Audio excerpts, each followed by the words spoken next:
Parole aberranti le ha definite l'onorevole PD Alessandro Zan. È solo l'ultima pioggia di critiche contro l'assessore regionale Elena Donazzan, che al sit-in del sindacato di polizia ai Due Palazzi di Padova ha detto: non esistono regole di ingaggio chiare in assoluto quando abbiamo a che fare con la peggiore umanità.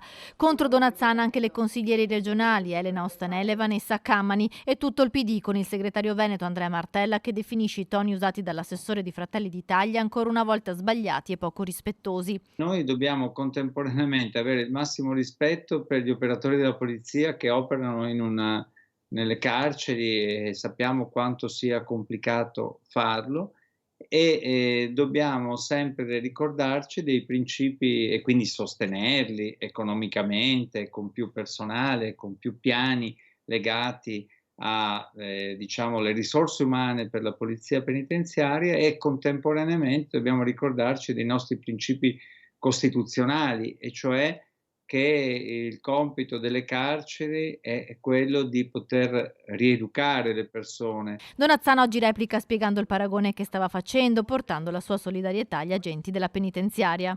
Un conto è la vigilanza in una scuola dell'infanzia, dove hai le creature, i bimbi, la migliore umanità. Il problema non è da ricercare nella peggiore umanità, ma nella pigrizia istituzionale che lascia inapplicato l'articolo 27 della nostra Costituzione, scrive l'assessore al sociale di Padova Margherita Colonnello. Amarezza per le dichiarazioni di Donazzan è stata espressa anche dalla responsabile della rivista carceraria Ristretti Orizzonti, che da moltissimi anni lavora con i detenuti. Io ricordo sempre quello che ci ha detto un giorno Agnese Moro, che ha avuto il padre ucciso dalle Brigate Rosse, lei quindi che ha subito un lutto così grave per colpa di una persona che le ha ucciso il padre, e ha detto: io non voglio buttare via nessuno. Ecco, io non voglio buttare via nessuno, e spero che anche l'assessora capisca che potrebbe capitare in famiglie di amici, di persone così, e allora cominceresti a capire che questa cosa della peggiore umanità non è la realtà. L'assessore regionale oggi, spiegando le sue dichiarazioni, ha voluto anche ricordare quanto fatto per la formazione e l'occupazione in carcere. Poi si estrapolano dei pezzi